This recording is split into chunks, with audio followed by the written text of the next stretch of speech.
And we're live, streaming from the shadows of New York City. We are Music Matters with Jason Tramm. Thank you so much for joining us for our unique podcast community, where we explore the issues and challenges of the performing arts world as seen through the eyes of distinguished colleagues. Please remember to subscribe to us on YouTube and smash that bell icon for the most up-to-date information on upcoming guests and topics. You can help us by liking and sharing our videos on social media. You can find us on all the usual platforms of Instagram, Facebook, Twitter, and so on. You can also join our mailing list by going on our website at www.jasontram.net. And also join our email list, which is on our website as well. So thank you so much for joining Music Matters, and we're delighted you're here. We have so many exciting things to talk about today. We have an artist, an ethnomusicologist, and the founder of Samba New York, Philip Galinsky. Welcome, Philip. Jason, thanks so much for having me. I'm excited to be here. Boy, don't we wish we were in Brazil today. Oh, yeah. Definitely. I could use some Brazilian weather today as it's 25 degrees and snow everywhere. And so some of that musical heat will warm us up. Definitely. Well, let's make the heat, the Brazilian musical heat. So let's talk about your journey as an artist, which is we were just talking on the pre-show. It was quite a fascinating one, and take it away from there. How did you start? What was your first experiences with music, and did you always know you wanted to be a musician? So, Jason, it's very interesting because I've been a musician my whole life. My mother tells me that at the age of 2, I asked for my drum, and I said, "Mommy, I'm gonna start a band." So my grandmother got me a little drum set I think it was the age of 2, and then at the age of 3, my grandmother got me a banjo. And the story goes, my parents told me, because I don't remember this, of course, but we went to what became the South Street Seaport in Manhattan, and to see Pete Seeger, who was my first musical idol. So I used to sing along to his records, and so I brought my little banjo. I was 3 years old. My parents brought me to see him perform, and the story goes, of course, I don't remember this, but Pete Seeger was doing his concert, and I was there with my little banjo, 3 years old, strumming along, singing along. And apparently, I don't know if this is exactly how it happened, but my parents tell me that some people started to turn around and say, "Who is this little kid playing the banjo and singing?" So Pete Seeger apparently saw that he was losing some of his audience, and he invited me to come on stage and play with him. Oh, that's amazing. So you were on the stage from an early age. Very much so. And I thank my parents, because my parents have always been so supportive of me and my music. And actually, my father's an artist, a visual artist, Norman Galinsky, and he also does Tai Chi and Qigong. And my mother has a career in the work and family field. She was one of the pioneers of that field, Ellen Galinsky, and but she's also a photographer. So I have a lot of art in my family. So the arts ties run deep. I see that. Wow. Very deep. And I went to a school in New York City called Bank Street School, which some of our other family went to, my sister and our son and my nephew. And it's a great school. It's very heavy on the arts. And so I was very much supported at home and also at school. And I had several music teachers there. Two that I would like to mention are Betsy Blatchley Chapin and Tony Soul. And they were two teachers that I had there. Betsy for, both guitar and and drums. Not drum set, but snare drum and different percussion instruments. And I ended up taking private lessons with her, or group lessons. I think it was group lessons with her. This was about the age of 8, and I think this was after school. And then later on in the same school, I took private guitar lessons with Tony Soul, who was also a teacher there, and he actually he composed original songs for the school that all the kids in the school would sing, and it's amazing. And I've been to reunions, years later, and the whole audience is singing these songs that he wrote. So that was all very inspiring to me, and it just went on from there. What a special background. And, always, I love the shout out to the teachers, because where would any of us as artists be without our people who inspired us and push us to be our best? So I really appreciate you shouting them out. Absolutely. Absolutely. I have a whole list here of more, but yeah, who were some of your idols as a drum set player, as a percussionist? Who were some of what was going on with the music you were listening to?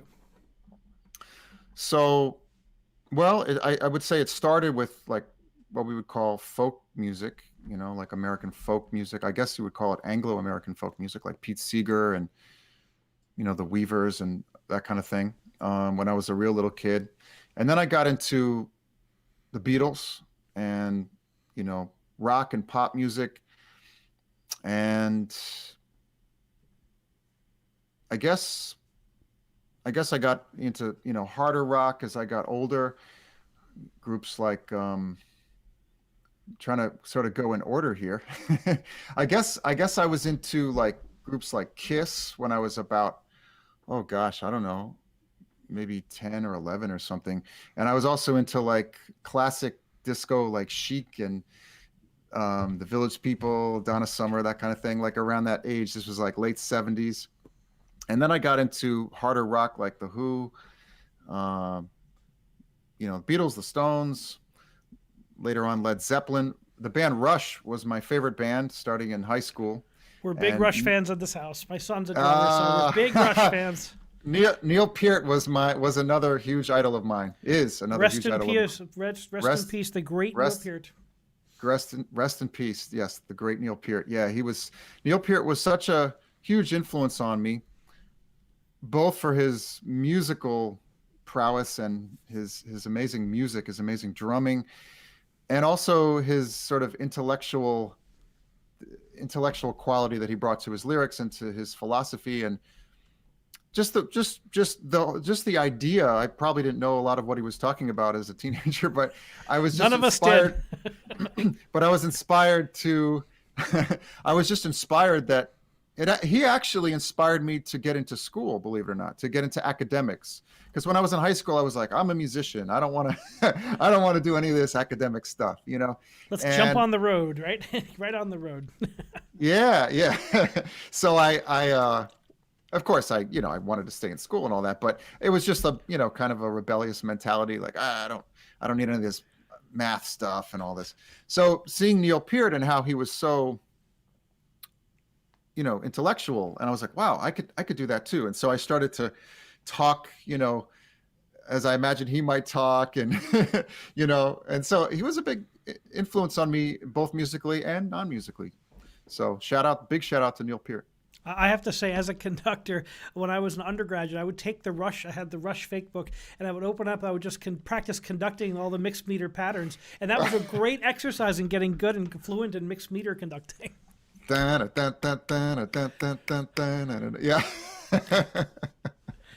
That's great.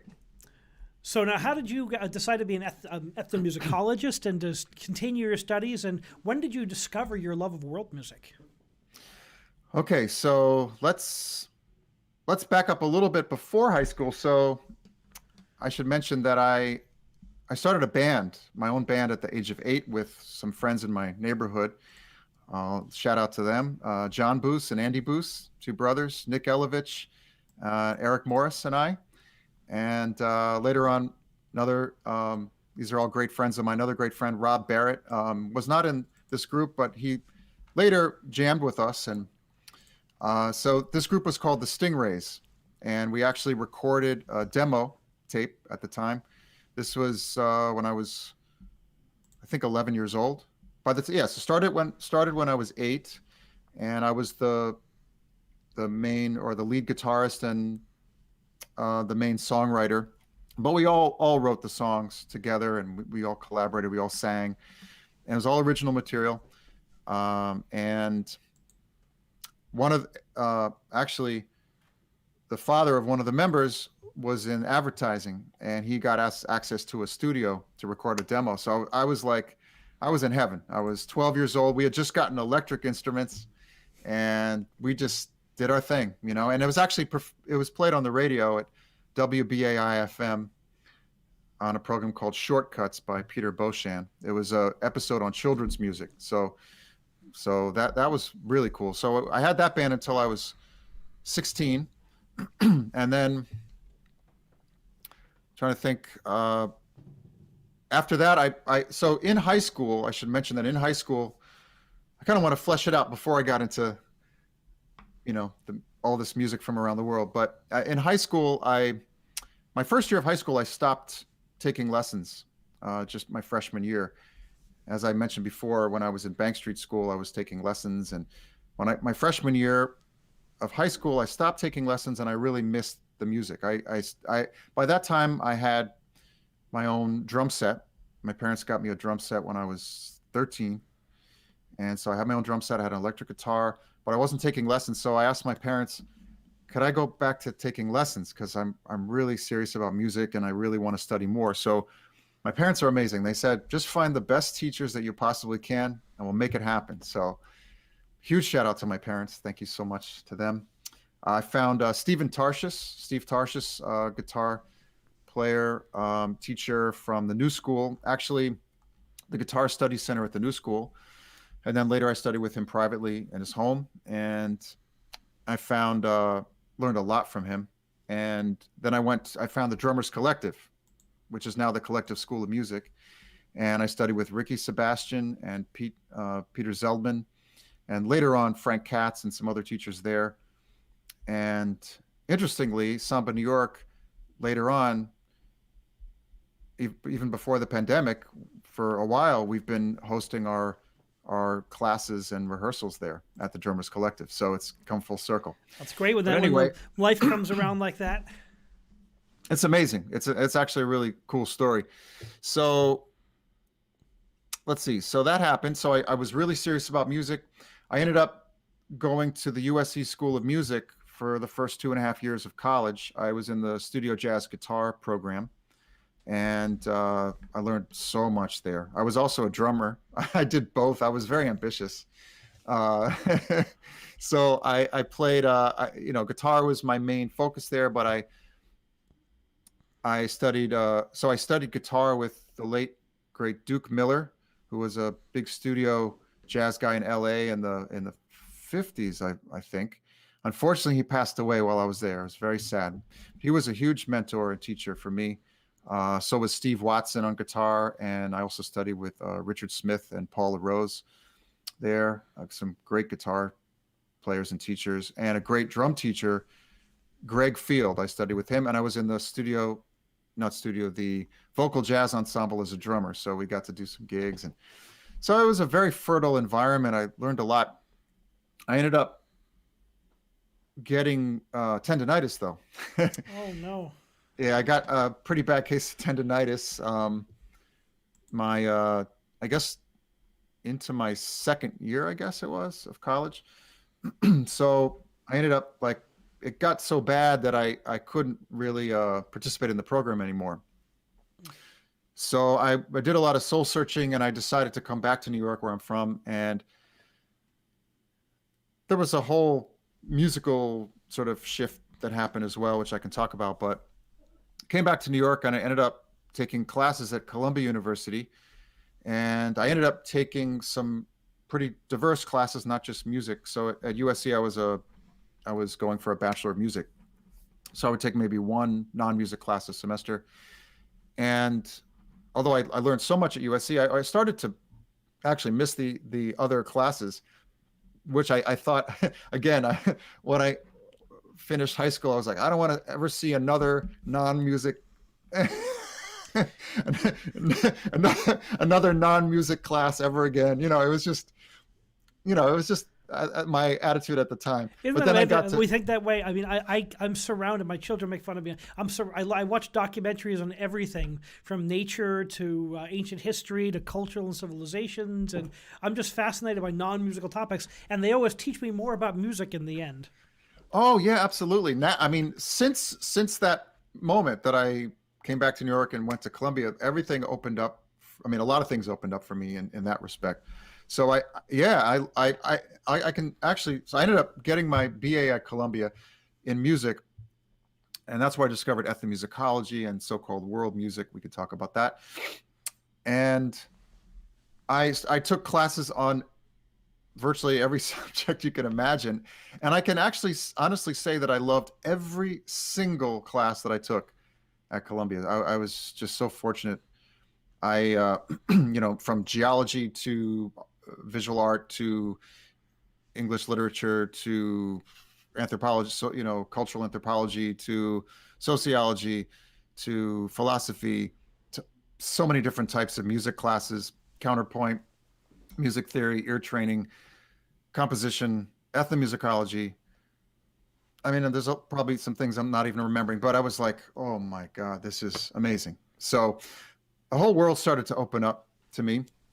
And at that time, I was going through a musical shift as well, I would say. I was, by the time I got to USC, I was really into jazz rock fusion. That was like a big thing for me.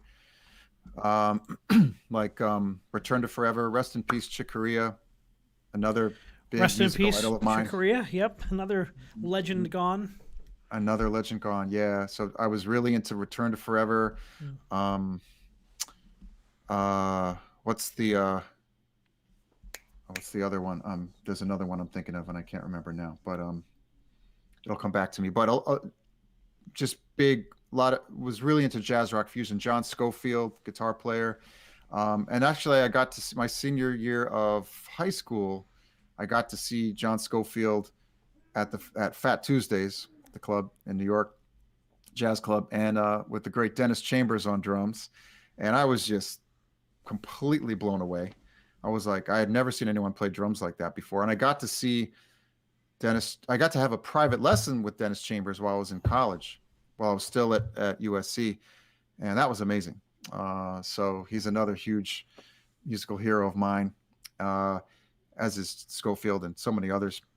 So that was, I'd gotten into that. And then when I got the tendonitis and came back to New York and went to Columbia, I started kind of getting back into some of the music that I was listening to as a kid, like kind of trying to sort of get back to that place of why I do music in the first place.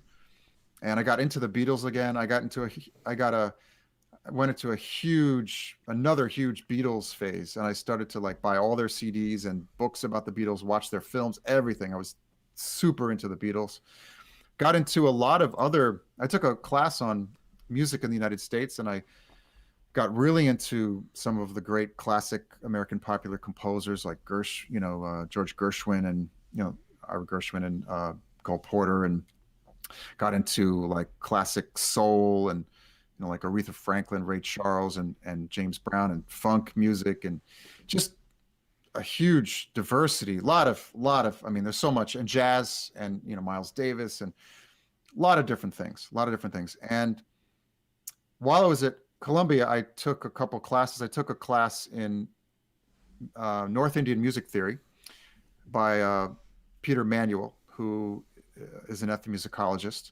And he kept mentioning ethnomusicology. I was like, what is this ethnomusicology that he keeps mentioning? And so I asked him, and he told me what it was. And I was just fascinated, because for me, the reason why I started doing music in the first place is because it feels good. It's a social thing. It's a cultural thing. And this was the thing that I was coming to that realization that music is a part of culture. I mean, it's so obvious to me now, but as a college student, I was just figuring this out for myself. And it was something that, I guess when you're in a practice room and you're locked in a practice room for hours on end, you start realizing, okay, well, where are all the other people? Because I grew up making music with my friends, that's how I grew up. So now there's a lot of value in practicing. I'm not saying that at all. I'm just saying that that piece of it was I was coming to that realization that that's such an essential piece of it, essential part of it. for me is the foundation of it is self-expression and communal expression, social expression, social connection. I tell my students that the music is like an amber that traps all around it, from like history to society to politics. Everything's trapped in that amber, and the more you dig into the amber, the more you can see. You can see it was like a time capsule. So when Absolutely. you conduct Mozart and Beethoven, you have to know what was going on, what was the currents of thought in the time, where all these things, they're all there, but you have to dig deep to find them. That's beautiful. Well, that to me that's ethnomusicology. I agree. That's, and I actually believe that the music is all of it to me. So the music is the movement as well. The music is how you talk about it. The music in the classical tradition, in the sense, the music is on the paper, in a sense. The music is the paper, the score is, in a sense, the music as well. So, all of these things to come together, they're all integrated. It's not just the sounds separated out from their context. So yeah, so anyway, so I started to come to these insights, I guess you could say, and I recovered from my tendonitis. I studied a little bit with the great Steve Kahn, guitar player at that time as well. And anyway, Peter Manuel, started at the Drummers Collective too with Frank Katz while I was at Columbia. And Peter Manuel and Michael Larkey were two ethnomusicologists at Columbia that really influenced me. And I ended up I guess at this time I started to search for a kind of music or different kinds of music too. In addition to the American music that I was kind of getting back into, I started to open up my ears to a lot of different kinds of music from around the world. It was funny because a good family friend gave me a CD. It was actually the soundtrack to, I think it's called The Last Temptation of Christ. I never saw the movie, but it was a famous movie back in the 80s. And the soundtrack had music from that whole region, I mean, Middle East and West Africa, and just the broader region. So at the time I was like, I gave it to my dad because my dad has extremely eclectic taste in music, and I thought he might like it. And I wasn't quite ready to listen to it, but then one day I took it out and put it on, and I thought, oh my God, this is a whole world of music I haven't been exposed to before. So it kind of went from there. And my dad was always lots and lots of kinds of music. He turned me on to a lot of different music from as a kid. Hey Philip, we're gonna have to. We have a weird connection right now. We're gonna put on standby and fix the connection and go right back there. That point. That's a great point. We'll be right back. Okay.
Sorry about that. We are at the whims of the internet, and sometimes the gods are not kind. But we are back. So you were talking about your discovery of musical culture and how your expanding role in music in your life and kind of mushroomed out to include so much more.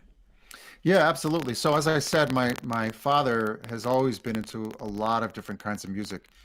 he was sort of, I would say, ahead of the curve in terms of finding out about a lot of artists. So that was also a big influence on me. So I heard my first Brazilian record, Antonio Carlos Jobim, the album Wave. That was in my dad's record collection. The Talking Heads, Stevie Ray Vaughan, Africa Bambaataa, some early hip hop. I mean, classical music, jazz, Miles Davis. I mean, the list goes on. So this has been part of my musical upbringing, in a sense. So when I discovered all of these different kinds of music from around the world, I think it was an extension of that. How are we doing? Are we okay? Does it sound okay? No. Can you plug in and plug out your microphone, maybe? Sure. One sec. We don't want to miss anything you're saying because it's really quite brilliant. Okay.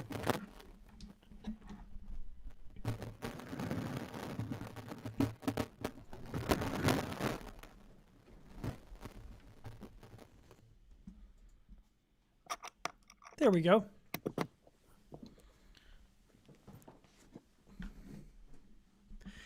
These are some of the things that if we were in the studio, we wouldn't have to worry about. But being that we are in COVID, perfect. There we go. All right, good.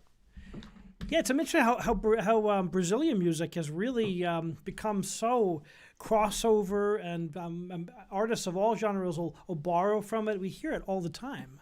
Yeah, so just to kind of speed things up here. So Brazilian music was one of the things that I discovered while I was at Columbia, and a classmate actually took a class on Brazilian music history. And I couldn't take it because I had another class that I had to take at the same time. And I asked her how it was, and she said that it was amazing. And she has a CD to recommend to me, and it's called Usamba, Brazil Classics 2. I said, all right, I'm going to the CD store and I'm going to pick it up. So I had seen it in the CD store and I bought it. And before I even put it on, I knew that I was going to love it. So as I said before, I was listening to lots of different kinds of music from around the world and loving it all. But I was also at the same time looking for a kind of music. I don't know what I was looking. I was looking for something in particular as well. I didn't know what that was. And when I heard samba, I was like, that's it. What grabbed you? What grabbed you right away? What was the rhythm? Was it the drive, the energy, the culture? All of it? It was all of it. It was the joy, the rhythm, the poignancy of the melodies and the harmonies, the poetry, which the lyricism, I guess you could say. Later on, I understood what they were saying. The communal aspect of it. I think you can feel the communal aspect of the music when you hear it. I think anyway. So you could feel that. So that was, as I was mentioning, that's something that's really important to me. That social connection, that cultural connection, the community aspect of music, and it just came across loud and clear, and just let's talk about the roots of samba, because it's got older roots that but the actual genre itself, like the modern samba, seems to have, it was the early 1900s, 1910s, 19-teens, something in there. Yeah, so the samba has its deepest roots in the Congo, Angola region of Africa. So many people may not know this, but Brazil had somewhere over an estimated about 3.6, I believe, million Africans who were imported as slaves over the centuries. And so Brazil today is a very mixed race country and culture, mixing African, European, indigenous, as well as Middle Eastern, Asian, a lot of mixing. But today Brazil has the largest population of people of African descent outside of Africa. I did not know that. Wow. Yeah. So the samba has its deepest roots in the Congo, Angola region of Africa. And we know that because, well, for a couple different reasons, at least. One major factor is the name samba. Many scholars believe that the term samba comes from semba, S-E-M-B-A, which in the Kimbundu language of Angola means an invitation to dance. It's a choreographic maneuver in which the early samba is danced in a circle, right? So you have a soloist in the center, and one person who's the soloist goes to the outside of the circle, touches bellies with someone on the outside of the circle, and or forming the circle, and then they switch places. So that move you find in a lot of early forms of samba and other related Afro-Brazilian dances that may or may not even have the name samba, but they're all related to these circle dances that came from Congo, Angola to the northeast coast of Brazil during the colonial era. And another factor linking the samba to its Congo, Angola roots is the rhythm. This rhythm, I'm going to play it on the tambourine. This is a tambourine. Shout out to Contemporânea. This is one of the top makers of samba percussion instruments in Brazil. I just became an endorser of Contemporânea, so big shout out to them, and Roberto, the owner. Thanks so much. It's an honor. Anyway, this is called the tambourine. This is a Brazilian instrument. And this, one of the typical rhythms that can be played on the tambourine. It's a very important samba instrument. This rhythm is called teleco-teco in Brazil, and it's actually a guide rhythm, or what we might call a timeline, in the Congo Angola region of Africa. And I'll just teach it to you. It's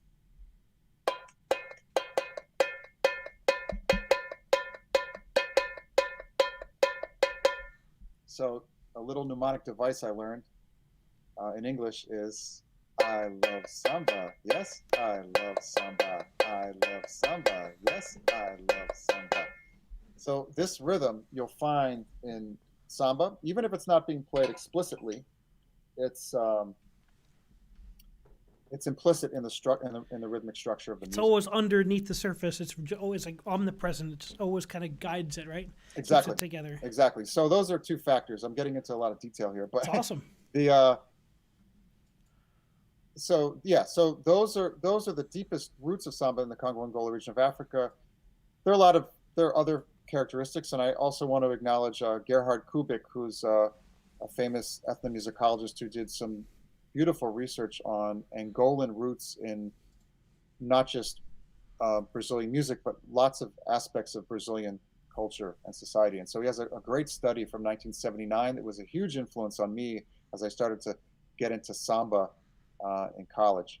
So there's also another great book, Brazilian Rhythms for Drum Set by Bob Wiener and Duduca da Fonseca, that was actually published by Drummers Collective. They talk about the timeline in there as well. So those were the first two places I even heard about that.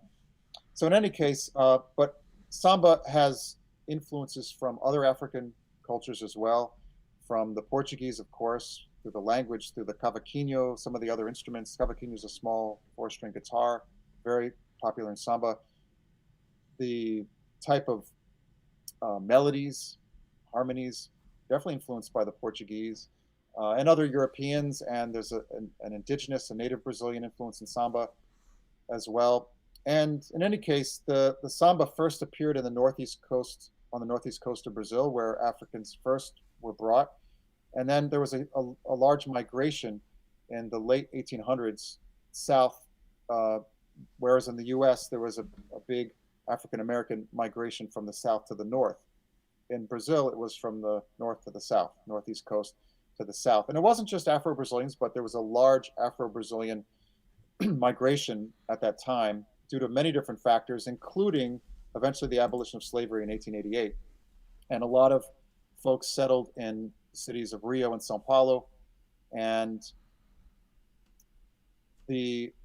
what we now know as the samba, or what I would call the modern samba, was born in the city of Rio de Janeiro in the 19 teens, I guess you could say. The first hit, a lot of the Afro-Brazilian population, particularly from the state of Bahia, settled in the center part of Rio in around that time, late 1800s, early 1900s. And there were women who were known as the tias, aunties, who were sort of matriarchs of this Afro-Brazilian culture, including candomblé, which is an Afro-Brazilian religion, which samba is intimately connected with that. And there were other genres of music that were that were circulating, that were popular, that predated other Brazilian genres, that predated the modern samba. But from this cauldron, and at the houses of these women, and there's one woman who's particularly famous named Ciata, Ciata. At her house, a lot of these early musicians who were early samba musicians, and in its modern incarnation, they would gather and they would play music together. And the first song that was, it wasn't the first samba recording, but it was the first hit song that really launched the samba, and it was the first hit samba song that launched the samba as a genre of music. And after that, this was in 1917, the song is called Pelo Telefone. It was created at Ciata's house by Donga, the composer Donga, and it's credited to Donga, who was an early famous samba musician, and Mauro de Almeida, who was a journalist. So this was a coming together of people from different walks of life. There were early sambistas, many of whom were children of these aunties from Bahia. There were many, and there were also journalists. There were people of different socioeconomic classes coming together. It was a real melting pot. So this song Pelo Telefone, on the telephone, was composed in 1917. It was released in the recording came out in it was registered in 1916, and the recording came out in 1917. And after that, samba was actually recognized as a genre of music. Before that, it was considered to be a dance or a social event. Isn't that interesting? We actually know so much about the actual birth. Well, because it's not in the relatively recent history. So it evolved. The first song mentions the telephone. It kind of locks it in that time period so neatly. I was reading some of my readings. I was reading that that originally it was repressed by the government. Absolutely. So samba and sambistas, as well as Black Brazilians in general, and poor people in Brazil, were oppressed, and samba you were not allowed to play samba in public. So the police would chase down samba musicians and bring them in. And there was a famous story that I think it was João da Baiana, another early famous samba musician of that time. I think he had his pandeiro. This is a pandeiro. This is it's a Brazilian tambourine, and it's a very popular samba instrument. And I think he had his pandeiro confiscated by the police, and I believe a politician gave him a new one. So this just goes to show you the contradictions in Brazilian society at the time. How incredibly ironic that a music that was at first repressed, born by the people, first repressed, has become their international identity. And that's absolutely. That's a very interesting process, and it's subject to a lot of debate. There's a famous book called The Mystery of Samba, which I encourage everybody to read, by Hermano Viana, I believe. He's an anthropologist. He talks precisely about that, and his argument is that there was a coming together of government, of the sambistas themselves, and even like intellectuals and artists from Europe coming in and telling Brazilians to value their African-based culture or their indigenous culture, and there was it was sort of an intentional effort to create a national culture. I'm paraphrasing. I don't want to, I can't remember exactly everything he says in the book. But that's something about the book and the link there, because it sounds like a great book and a really interesting book. I read it a while ago, so I can't remember all the details. But that's the gist of it, is that there was this coming together from different sectors of society to create samba as a modern genre for Brazil. And there's a lot of things that were happening. I mean, there was overt racism that obviously still existed, but there was a growing trend among intellectuals in Brazil, or the elite, to slowly to start to embrace the non-European elements of Brazilian culture and society. So Gilberto Freire was a sociologist who wrote about the influences of the Africans and the indigenous Brazilians. There's a lot of controversy involved in this because some people argue that out of this idea came the idea of the racial democracy. Excuse me. By all means. So the racial democracy, interesting concept. This idea that there's no racism in Brazil and everybody's the same, which of course is not true. There is racism in Brazil, sadly, as there is racism all over. But there was the point regarding the creation of the samba as a modern genre, or creation, or the making of the samba as a modern genre, is that the Brazilian elite started to embrace their the mixed race nature of Brazilian society, and maybe not on equal terms with the European one, or in other words, there was still racism, and there was still this idea, this false idea of a racial democracy, I would say. It's amazing how we've all been enriched by the music of, indirectly or directly, by the music of the enslaved Africans. Look at rock and roll. Look at the influence of African American music on American music, and Absolutely. we see that same in the Brazilian. It's wonderful that we see the power that music has. Absolutely, absolutely. One interesting thing is that this idea of mestiçagem, or the mixing of the races, as being a fundamental aspect of Brazilian identity, or one way of conceiving of Brazilian identity, it went hand in hand with the samba emerging as a national music. And what year would you say what were the years of that process?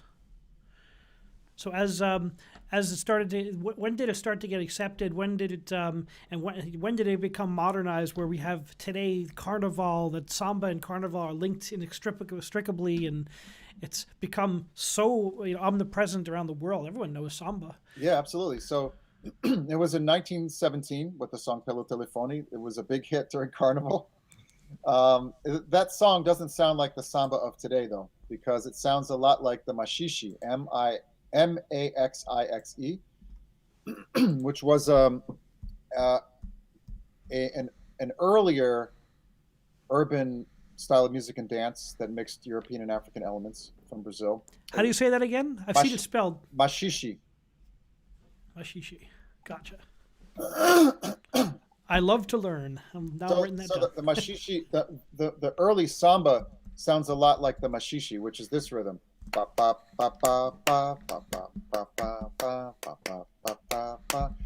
Very typical type of rhythm you find throughout the Americas. And so it was only in the 1920s that the samba that we know today was sort of crystallized in Rio. So what happened is that the community that lived in the center of Rio started to disperse. And many of the folks in the center of Rio, in this really Afro-Brazilian community, it was called a Pequena África do Rio de Janeiro, the Little Africa of Rio de Janeiro. It was so African culturally, but a lot of the people started to move, and they had to move out and move to the suburbs of Rio, working class suburbs, or to the favelas, what they call favelas, or comunidades, which are communities built on hills, so in one of the favelas or comunidades, called in the neighborhood of Estácio, also in the center of Rio, there was a group of composers who created the first samba school. Ismael Silva, Bide, Bide, and Armando Marçal were some of the composers who were part of the Estácio neighborhood of Rio. And they created the first samba school called Deixa Falar, and they also created I'll talk about that in a minute, but they started to use this rhythm that I mentioned before.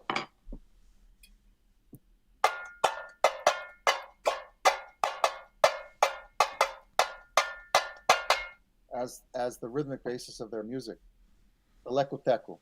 So the samba started to, and that goes back to as I mentioned before, the Congo Angolan roots of Africa. They started to use that instead of the mashishi rhythm as the basis for the samba, the modern samba. This was in the 20s, and from then on, that they sort of codified that form of the samba that we know today. Of course, there are many different varieties of it, and a lot of huge amount of diversity there, but the rhythmic structure of it was right there.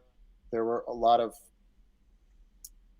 melodic elements that were codified at that time as well. So the samba that we know today emerged in the 19 teens, but it was really in the 20s that it started to coalesce into the samba that we can recognize today as samba. Now, has the elaborate dancing maintained its roots from the African roots? Has that always been a part of samba music, the dancing and the costumes? So I can't speak specifically about the costuming. I don't know as much as I would like about when the costumes started to, how that started to play into the samba school parades. But the dancing definitely has its roots in Africa as well. Absolutely, absolutely. Because it's such a we think samba. You see the feathered costumes and the carnival and all these incredible aspects that's what I think about. And before doing my research, especially, I just love delving into something new like this. It's just fascinating to me. So, Yeah. in your discovery and your experience with this music, your experience through the Columbia University, you kind of opened your eyes. How describe the next part of your journey? When did you learn the language? When did you learn Portuguese? When did you first come to Brazil? So in 1992, I ended up deciding. So I graduated college in 1992. I decided that I wanted to study ethnomusicology. Wanted to go to graduate school in ethnomusicology. I wanted to learn Portuguese. I wanted to learn how to play samba. I wanted to do research on samba, and all this came together. So I started taking private lessons in Portuguese that summer, 90 no, and yeah, I guess it was the summer that whole year, 1992 to 93. At that time, I actually incidentally worked for the World Music Institute and also for Alan Lomax. I had an internship with the World Music Institute for 2 summers, including that summer of 92. And I worked for Alan Lomax, the famous folklorist. A big shout out to Alan Lomax. And that was an amazing opportunity.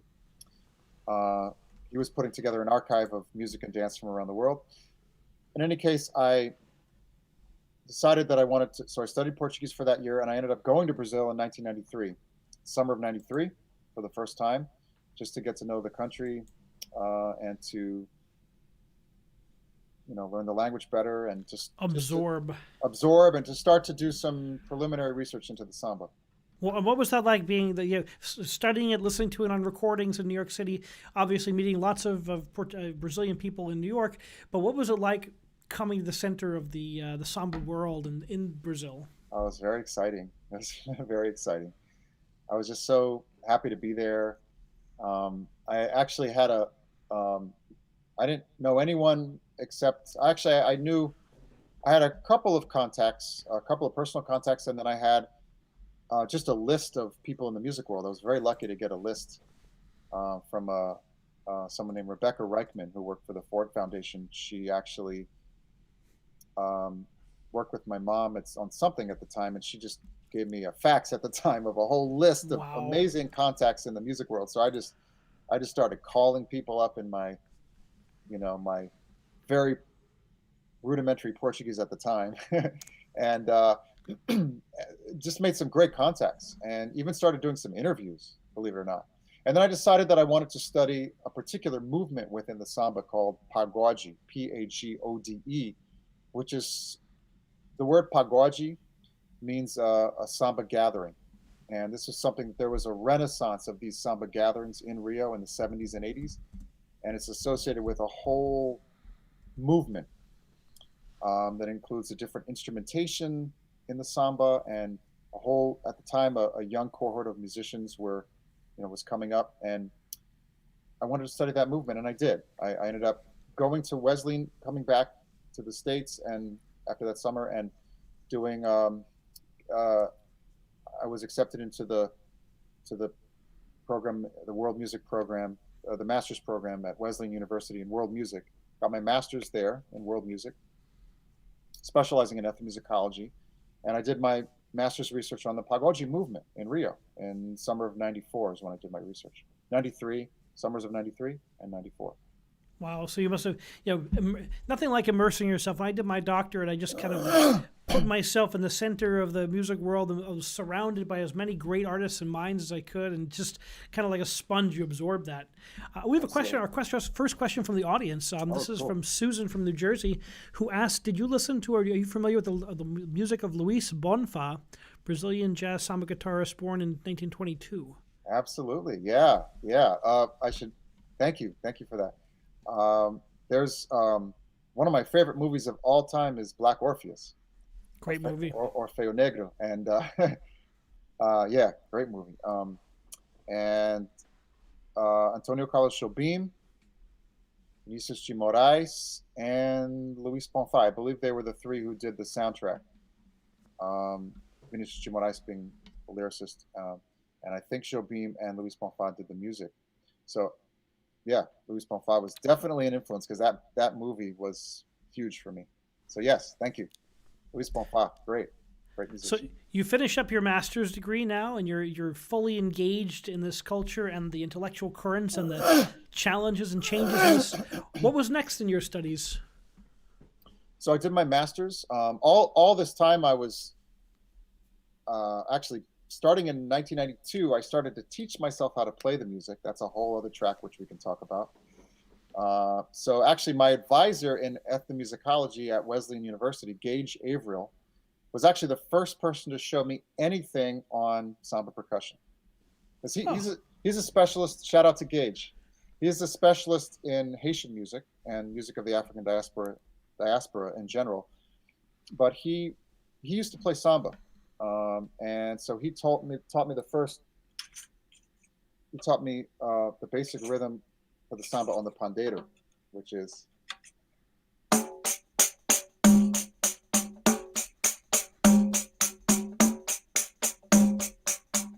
right, just the most basic rhythm for samba on the pandeiro.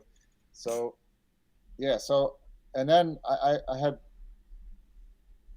some other teachers at the time, and since then, many teachers in samba. We can get into that later. But we're on the kind of, I guess, the academic track right now. So what happened was I finished my master's, and I was listening to a great show called Afropop Worldwide, which, if your listeners don't know about it, amazing program. I was actually later interviewed on that program for my doctoral research. But at the time, after I guess when I was finishing up my master's, I was listening to an episode of Afropop Worldwide, and I heard this incredible music from the northeast of Brazil, from Recife, the city of Recife. And the music is called Mangue. The movement is called Mangue, Mangue, the Mangue movement. And the band, one of the most popular bands for this movement, is called Chico Science and Nação Zumbi. Chico, meaning short for Francisco, science, the English word science, and Nação Zumbi, the Zumbi nation. It's all has a lot of cultural significance, which I can get into later. I don't want to get too detailed right now, but I listened to that band, and I was just blown away. It was like a hybrid of hard rock, hip hop, and local folk music from the state of Pernambuco, like maracatu and coco and ciranda, which I found out later were styles of music that up until the 90s were largely marginalized. And then there were these bands that started to mix some of these folk traditions with international popular music, and they basically, the local population started to give more value in general.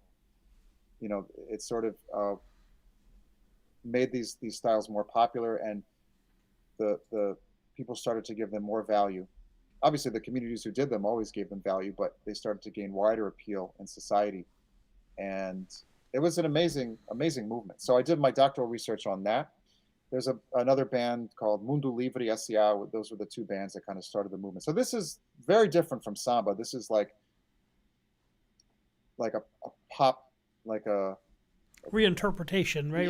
yeah, yeah, kind of a pop fusion type of music that incorporates lots of local influences. So I researched sort of issues of tradition and modernity and post-modernity and the interaction among local, national, and global, local, regional, national, and global, sort of this whole how local music, the relationship specifically between the local and the global, I found to be very interesting. So, were there a lot of other scholars doing similar research into into your field, or were you one of the only kind of who found that specific niche?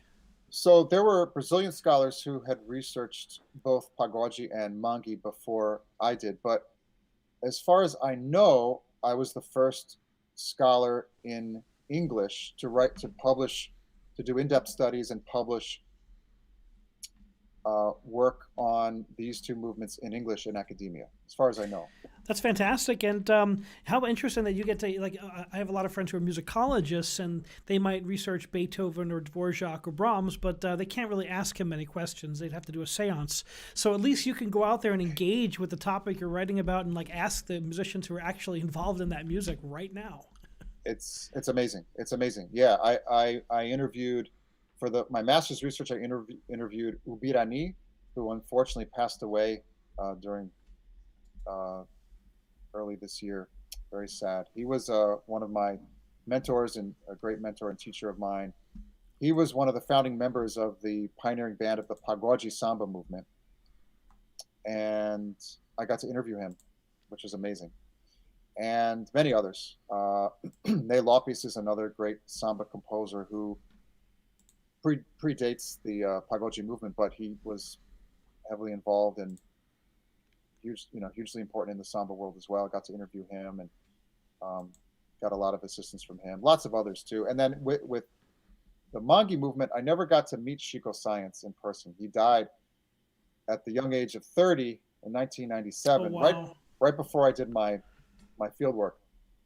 But I got to see him live in New York twice, and that was amazing. And I did interview a ton of people in Recife involved in the mangue movement, so that was amazing. You're getting some great love on the chat feature here. Someone says, cool. Phil is a fantastic teacher. Whether it's percussion or language, you get your students to succeed. He's never played an instrument before and still can't believe you're playing in parades and parties. So you can grab and teach anybody. That's wonderful. Oh, thank you. Who is that? Someone on the chat. Be fluent now. Okay. Be fluent now. That's my wife. That's my wife, Valerie Galinsky. Welcome. Now let's talk about the organization that you and Valerie are a part of.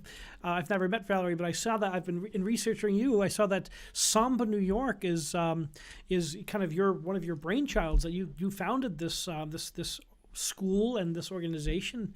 Yes. What inspired you, someone who's discovered samba and immersed yourself into that, to bring a school of samba to New York City? Okay, so that's a great question. First of all, big shout out to my wife, Valerie Galinsky. Thanks for everything. Is Valerie a musician? Let's start there. Valerie plays in our bateria. She doesn't do it professionally, but she plays in our big bateria, which is the student group that does parades and events. Yeah, absolutely. So Samba New York. So I had a few after finishing my my doctorate in ethnomusicology from Wesleyan. I ended up I got a few positions in ethnomusicology, teaching ethnomusicology at Hampshire College, UC Davis, and Wesleyan, actually. These were short-term teaching jobs. And then I decided, it was actually in between the UC Davis and the Wesleyan jobs that I actually had a dream. When I was at UC Davis, I was coming back to New York. right before I came back, I had a dream that I was directing a samba bateria. For those of you who don't know, a bateria is the samba percussion orchestra of the samba schools, which are these organizations these samba cultural organizations and parade associations, cultural associations. So I had this dream that I was directing a bateria, and I couldn't see. It was so big that I couldn't see where it ended on my left and where it ended on my right, and I was just in heaven. I was directing, and I had this dream to have my own samba school, my own samba organization for at least a year before that. But I had that dream, and so when I came back to New York, I was like, okay, I'm doing it. I'm doing it. So that's basically how it happened. I told my wife Valerie, and she was totally into it. She was there from the very beginning, and we did it together. We do it together. I mean, and she helped me come up with we created the first logo together, and she used to come and photograph all the shows, take video, all of that. As someone who's founded a couple organizations in my career, musical, it takes a whole team to do these, and it's a nonstop work, and it's a passion, a labor of love, and so many hours. But boy, can it be rewarding when you watch it come together. Oh my God, yeah, it's been an incredibly rewarding endeavor. What year did you found the Samba New York? So I founded Samba New York in 2003. And like I said, Valerie's been a part of it from the beginning, although she had another job, so she couldn't be officially working for Samba New York in the beginning, but she was an essential part of it from the beginning. And then in 2014, she ended up becoming officially our managing director. So yeah, it's a family thing. It's our Samba baby, which is now a teenager. It's amazing. It's a long time going, and you're doing great work with it. So, describe what you do in a samba school for someone like me who does not know. I've just read a little bit about it, but tell me about the traditions and how are you bringing the tradition from Brazil and recreating it in New York?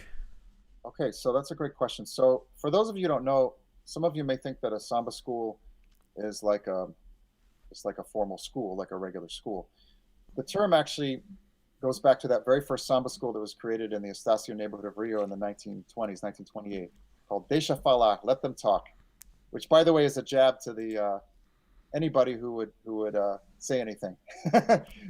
So in any case, because remember we were talking about how samba was oppressed, so and sambistas were oppressed. So this was the samba emerging into being embraced by society. But in any case, yeah, so a samba school is the very first samba school. Deixa Falar used to rehearse across the way from a school that trained teachers for the city's school system in Rio. So the sambistas there at Deixa Falar said, well, who knows samba? This is where they graduate teachers. Who knows samba better than we do? We'll call ourselves the professors of samba, and we'll graduate sambistas. So then we'll call ourselves a samba school. Clever. So that's how the name stuck, and it was very clever because the carnival groups at the time were being prohibited from parading from the hills, from the favelas in downtown Rio. They were prohibited. So the samba school was in part a means of gaining the respect of the authorities and of society, and as we talked about, the samba schools are now an essential symbol of what it means to be Brazilian all over the world. So so a samba school is actually a neighborhood association. It's a cultural association that passes the samba on to future generations. It keeps the samba strong, and it's the sort of explicit goal of every samba school is to put on a parade for carnival, and this involves the whole community.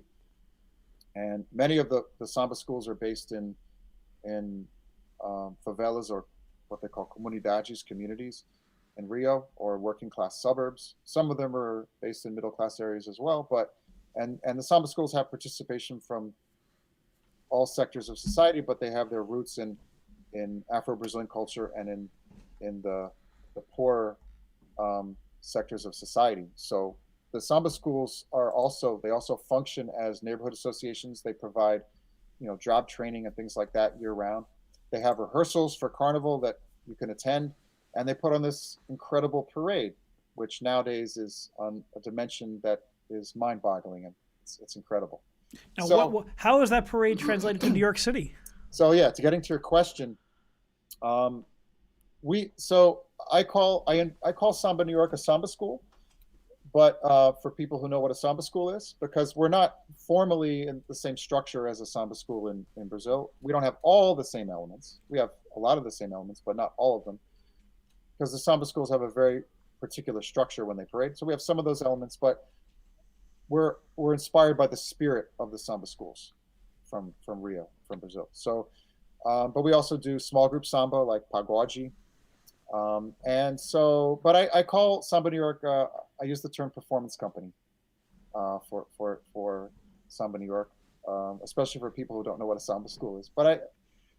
So how does it translate to New York? So we do the Halloween parade every year, the Greenwich Village Halloween parade. So we starting in April of 2003, I started teaching Samba, and I haven't stopped since. Actually, I started teaching Samba in 1994 already at Wesleyan University, thanks to Gage Averill, my advisor.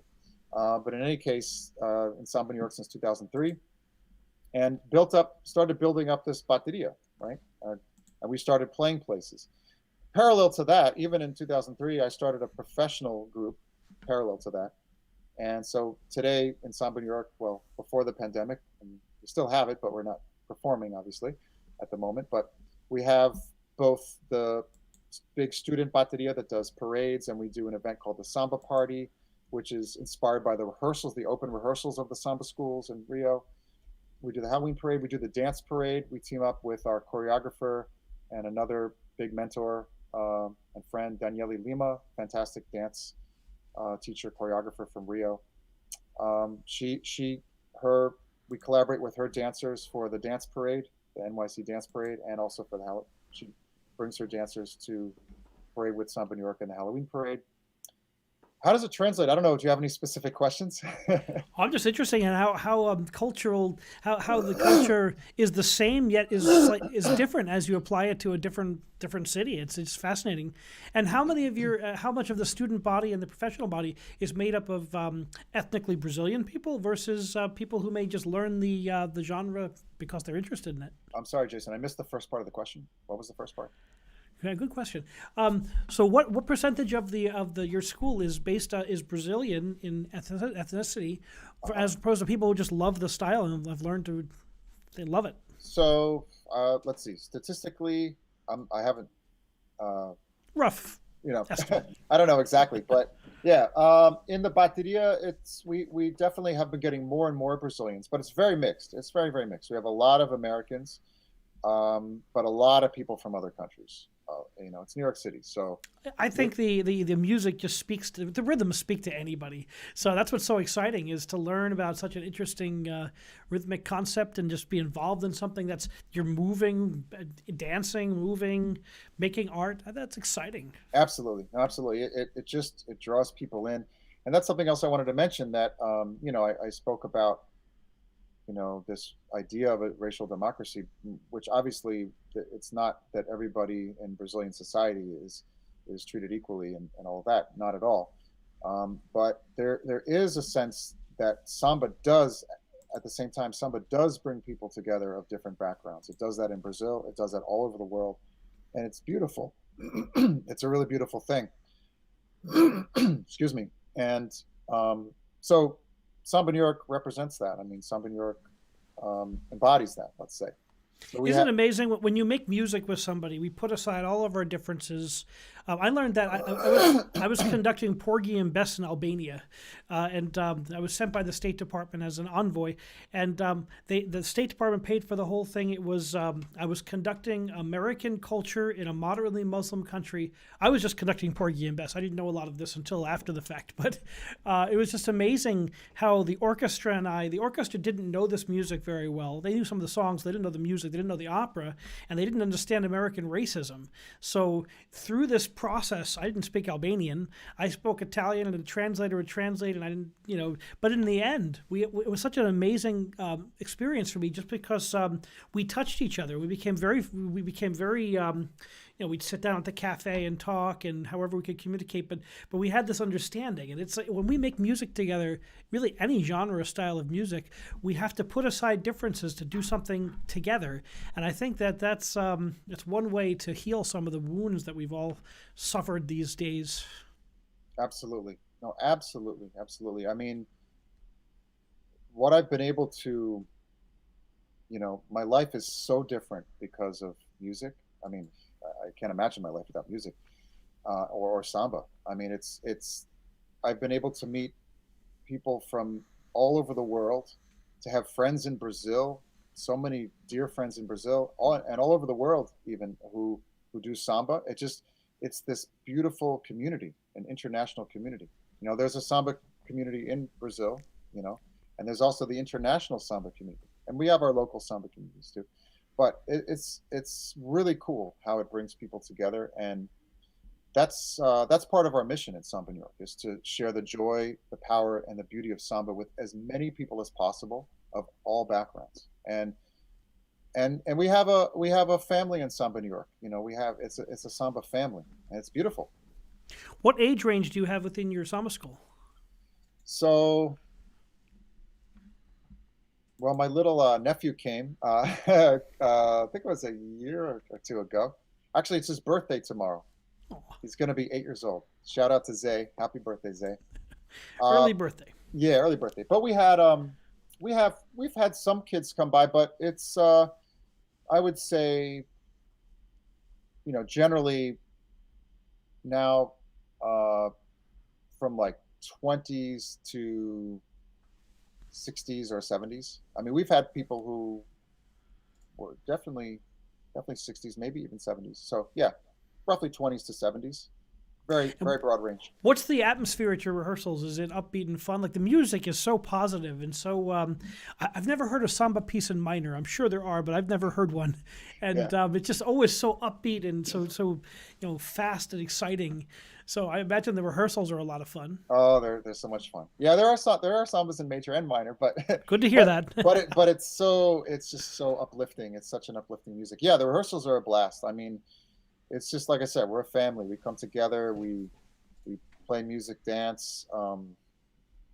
It's just it's amazing. It's just a great feeling, and we bring that vibe to our samba party. We started doing this event, the Samba Party, in 2014 at a place called Drome in New York City, and just to bring some of that vibe of the samba school rehearsals from Brazil. Which, if you've never experienced a samba school rehearsal in Rio, it's like it's unbelievable. It's just like I don't know if we really have that concept in the U.S. so much of an open rehearsal. Like, I guess people don't really understand that. It seems, or at least I didn't. I didn't know what that was. But it's basically like the samba schools, as they prepare for Carnival. For some of their, actually, you can go to any of their rehearsals, but they have specific ones that they open up to the general public that are like parties. But they still call them rehearsals. So in Rio, you have many different samba schools from different neighborhoods, and you can go to like support your favorite samba school, like you would a sports team or something, or just go to different samba schools. And as they prepare for Carnival, and you can be a part of their community, and at the rehearsal, it's amazing. So that vibe is something that I always wanted to bring to New York. So Valerie and I, we teamed up with Daniele Lima, who our choreographer, and she is the MC for the event, and she gives a dance class. And we have our bateria play. I'm conducting, and sometimes we have special guests. And sometimes you have a DJ, and so we're just trying to bring that vibe and to the general community and to spread that joy as much as we can. And what is some of the response you've gotten from the people in the New York City community over the years? Oh, it's just people just seem to love it. People love it. They hear the music and see the dancing, and they're just enchanted. As I am. We all need more beauty in our life, don't we? I think that's such a beautiful thing you're doing. How can people find out more about Samba New York and you? So they can go to our website, sambanewyork.com, all spelled out. Also, since the pandemic, we could talk about this, but we started an online educational project called Learn to Play Samba.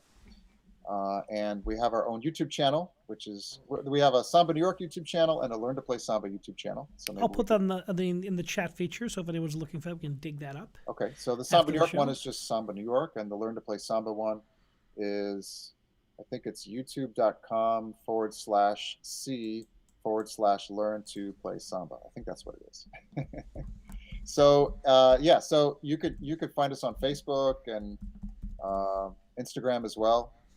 Samba New York, all spelled out. And so before the pandemic, we had courses in person, and now we have them online.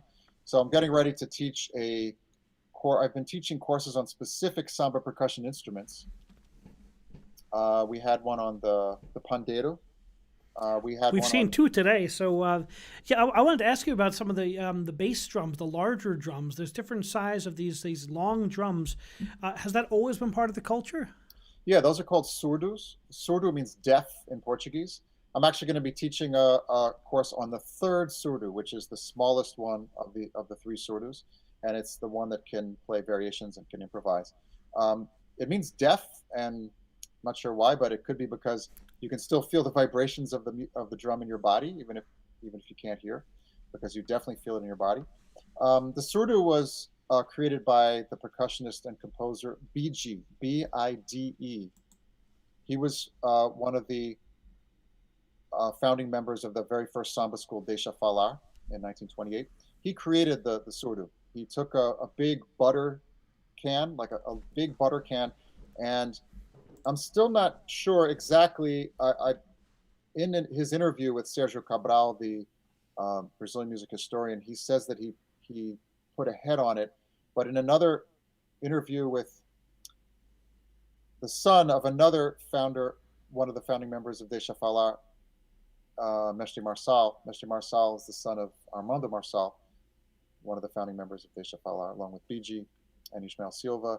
But anyway, Mestre Marçal says that it was he put cement paper on the butter can. But, so I don't know which one it was, but it was probably one of those, either animal skin head. But now, of course, it's animal skin heads, and that provided the pulse for the samba, for the parade. So from that point onward, samba could be used in the parade. This was in the 1920s. So has it always been a part of the culture? Well, since that time.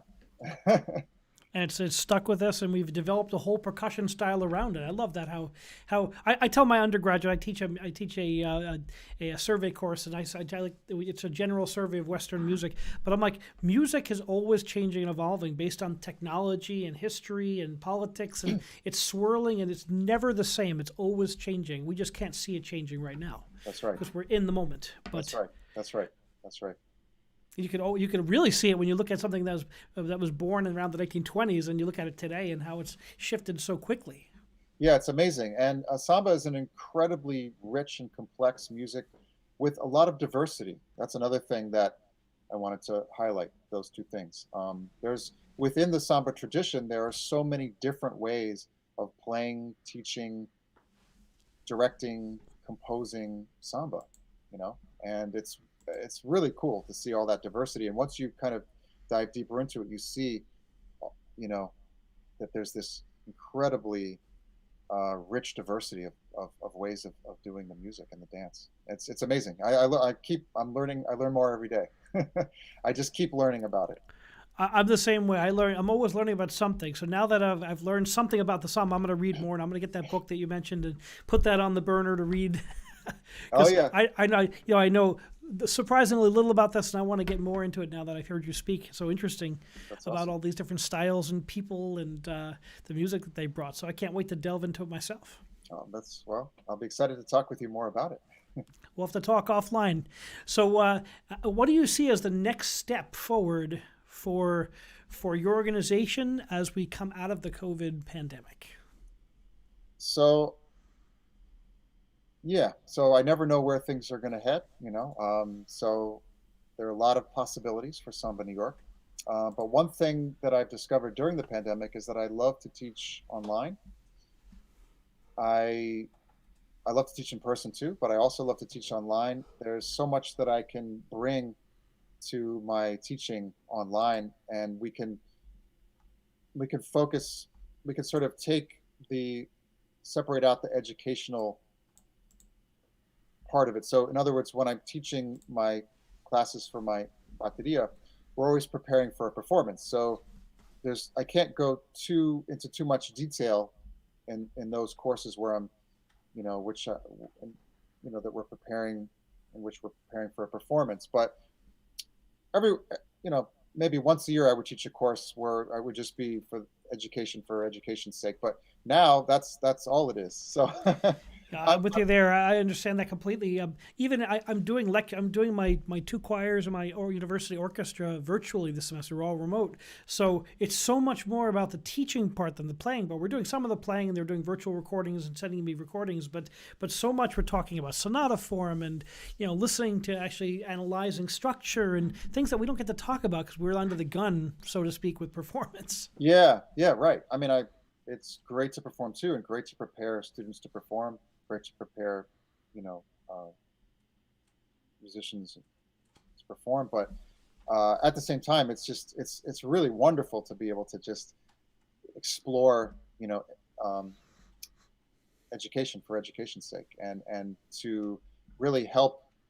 And the other thing that I've been doing, so I've been doing these courses. I would like to continue doing that. I have a project in the works which I can't really mention right now, but hopefully I'll be able to announce that soon.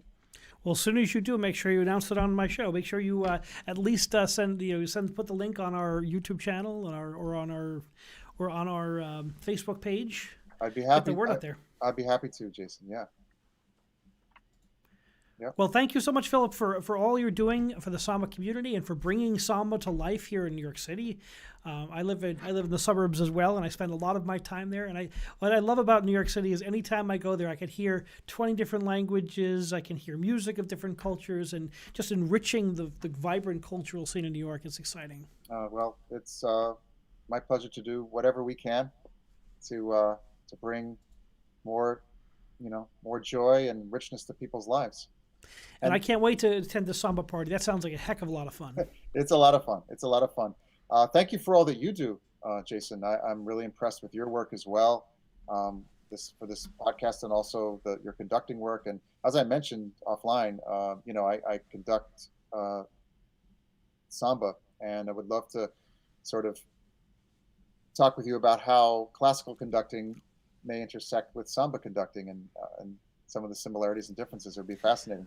Well, the beat is always the beat, because I do a lot of choral and orchestral and opera conducting, and sometimes we separate the two schools. And I was trained by Maestro, said the beat is the beat, so the beat would be the beat, and the beat would be exciting, and I can't wait to have that conversation. Yeah, me too. I do want to shout out some more folks here. Absolutely. First of all, I want to shout out Paul Christensen, who put us in touch. A dear friend who put us in touch. Wonderful colleague, and he was on the show. Mm-hmm. Wonderful friend, and a fantastic scholar, musicologist. And thank you, Paul. And we have this course coming up, so maybe you could put that in it's the third Sudu intensive certificate course. You could find it on our Facebook page, so maybe you could put that up. I already gave a shout out to Roberto, owner of Contemporanea. Thank you, Contemporanea. It's an honor to be an endorser. They make fantastic instruments. You can get your own Contemporanea instruments right here in New York City now. We teamed up with another organization called She Encontra no Samba that has a Samba store, NYC. You can get a 5% discount from them if you put in the code Samba New York 21. And you'll also be helping out Samba New York, because we get a small commission for referrals at the Samba store. So just as the son of a drummer, you're gonna get commissioned from me, I'm sure. My son's listening right now. He's like, I can't wait to get my hold on some of these instruments. Very cool. These are amazing instruments, and they're available now in the U.S. I wanted to shout out, of course, my parents, Norman and Ellen Galinsky, for all their support all these years. My wife, Valerie Galinsky, who's amazing, and I couldn't do it without her. I couldn't have done any of this without my parents and without Valerie, for sure. And my whole family. I want to shout out my whole family. I've mentioned Betsy Blatchley Chapin and Tony Soul, my early music teachers. Steve Tarshis, Ricky Sebastian, Peter Zelman, Frank Katz, some of my drum teachers from early on. Duke Miller, Steve Watson, Richard Smith, and Greg Field, some of my teachers from USC. Peter Manuel and Michael Largy, two of my ethnomusicology teachers from Columbia University. The World Music Institute, a shout out to Robert Browning, who was the director, and Eileen Mashal. I worked under her there as an intern. Shout out to Alan Lomax, the great folklorist, who I worked for him briefly for a year for his Association for Cultural Equity. I want to shout out Gage Averill, my advisor from Wesleyan University, and the person who taught me the very first thing on a samba percussion instrument.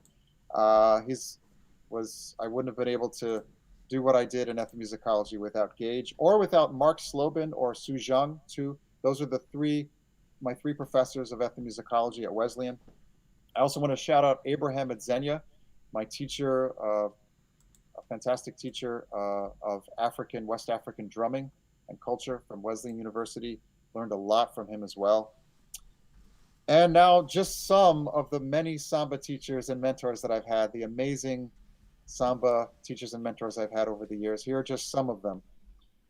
Mestre Jonas, Jorge Alabé, Mestre Odilon, Mestre Ailton, Miguel do Repenique, Ubirani, Ney Lopes, Kleber Conká, Mestres Guilherme and Gustavo, Luan Barbosa, Vinicius Fijica, Jefferson Chiclete, Maninho Costa, Boca Rum, Anderson Bezerra, Gabriel Policarpo, Bernardo Aguiar, Dudu Fuentes, Leo Morel, Marcos Ferreira. He got me to parade for the first time in a samba school in Rio. First two times. Thank you, Marcos. Ivo Araújo, who's the director of Manhattan Samba here in New York. Justino Rogers, Eddie Rosenthal, Christina Kanders, Gage Averill, who I mentioned, Ken Campagna, rest in peace, my friend, Curtis Pierre of Casa Samba in New Orleans, Cesar Vieira, Marcley Guerra, Everton Isidoro, Dionisio Santos, also rest in peace, wonderful teacher and mentor and friend, Magali Medeiros, my samba composing partner, and I do the University of Michigan residency with her, with Magali Medeiros every year. Well, not this year, not 2020. She's a singer and composer and dancer from Rio. David Rumpler, Daniele Lima, I mentioned her, our choreographer and a fantastic dance instructor and samba dancer. Dennis Waring, who got me my first job teaching, my first sort of gig teaching samba outside of Wesleyan. Gage Averill invited me to teach a samba ensemble at Wesleyan in 1994. And Dennis Waring, shortly thereafter, I think it was 1995, had me give a workshop for him in one of his courses. So these are all amazing samba people, or teachers and mentors. Some of them are amazing specialists in samba percussion. Others of them play other instruments, and some of them aren't even musicians, some of them are dancers. And it takes an incredible tapestry of artists to make an artist, right? And that's yes.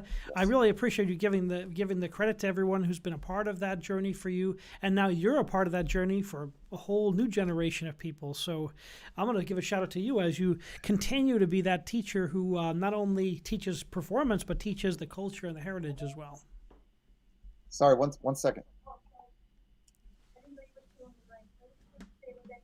Oh, thank you. Sorry. Thank you so much, Jason. I really appreciate that. I really, really appreciate that. And yeah, there are many others that I could have mentioned as well, but these are just some of my amazing teachers and mentors. And I thank all of them, thank my family, and thank Valerie. And I thank you for inviting me on this podcast. We're certainly going to pleasure. continue the we're going to continue the conversation offline and down the road, and we'll definitely look forward to having you on. Maybe we'll do a broadcast from a samba party. That would be an absolute blast. That sounds like a great plan to me. I can't wait. All the best. You too. Thank you for joining us on Music Matters with Jason Tramm. Please remember to subscribe to us on YouTube. Go to our website at www.jasontram to join our email list, jasontram.net, to join our email list and check out our 100 past episodes. We have a wonderful show coming up tomorrow at 2 p.m. We have a distinguished Verdi baritone, Jordan Shanahan, who's made quite a career for himself in Europe, and he's living in Switzerland now, but he's been all over the world singing opera and leading roles. So I hope you join us then, and thank you so much for joining us, and remember, keep music alive. Trilogy!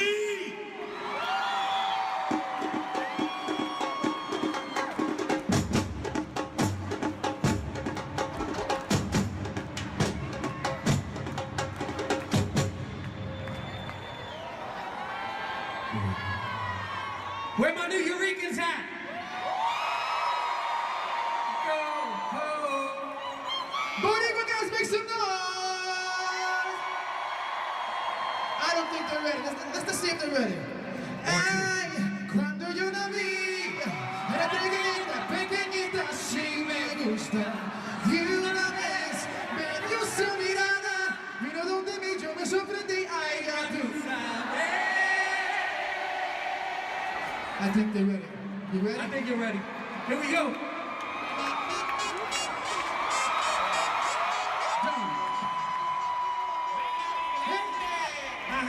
We got my man with us. Latino del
la fiesta ahora empezó.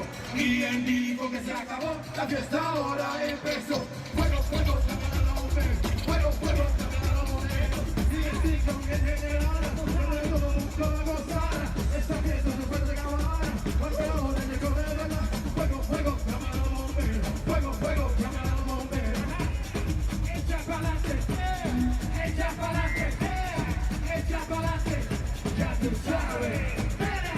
Echa pa'lante, echa pa'lante, echa pa'lante, ya tú sabes. Santo Domingo, Puerto Rico, no me make some noise.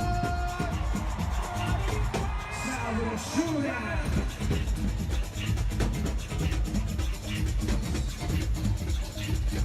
Sabrosura, la rumba está caliente. La rumba está caliente. La rumba está caliente. La rumba está caliente.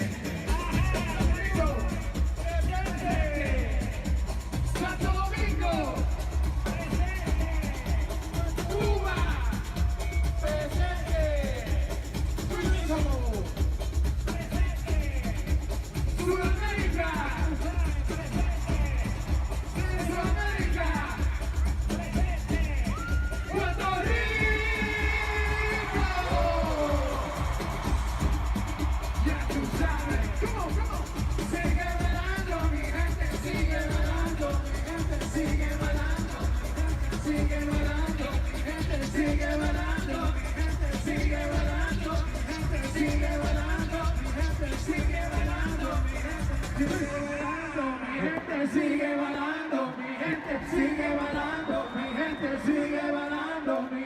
sigue bailando, mi gente sigue bailando. We love you, Puerto Rico! Puerto Rico, New Rico, Give it up for Samba New York, y'all, Samba New York.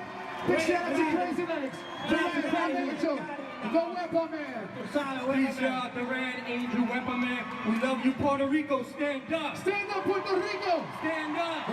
Stay together. Carajo, puñeta, Boricua, Samba.